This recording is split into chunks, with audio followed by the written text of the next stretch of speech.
What's going on, y'all? Brother Shay here, New Orleans Revival Center, Restoration Embassy, Ambassadors for Christ. Just here with another volume to add to our Christian Apologetics series. And today we're going to be talking about, does the book of Esther promote violence? Or is it justice under threat? See, one of the main criticisms of the book of Esther, another criticism that is that it promotes violence. The argument goes like this: the Jews killed their enemies. Therefore, the story celebrates bloodshed and revenge.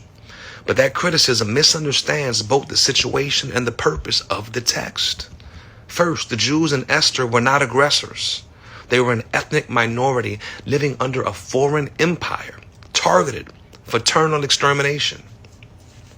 Haman's decree was not a threat of discrimination. It was a legal order to wipe out men, women, and children on a specific day. This is genocide, not conflict. Almost reminds me of that night where Hitler was running through Germany, breaking all of the night of broken glass. They had a specific date that they wanted to exterminate the Jews. Second, Esther does not depict vigilante violence. The Jews did not rise up randomly or in secret. The king's counter decree did not command them to attack. It granted them the legal right to defend themselves against those who intended to carry out the original death order. In other words, the violence occurs within the framework of self-defense under an existing law of annihilation. Third, the text is careful to show restraint. 3 times, scripture explicitly states that the Jews did not lay their hands on the plunder. The detail matters. It shows that this was not about greed, conquest, revenge, but for survival. That's all it was for. If the story were glorifying violence, it would celebrate spoils. Instead, it emphasizes restraint.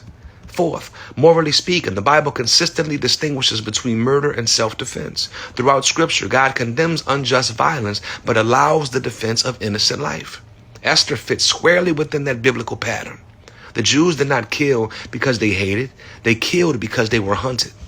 Finally, Esther is not a manual for violence. It is a warning about what happens when hatred is legalized and left unchecked. The real villain is not Jewish self-defense, but a system that nearly allowed genocide to proceed without resistance.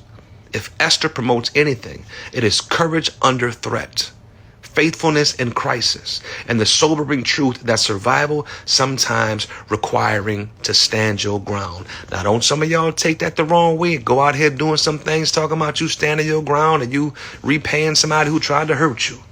But y'all be blessed and y'all be safe. Love y'all.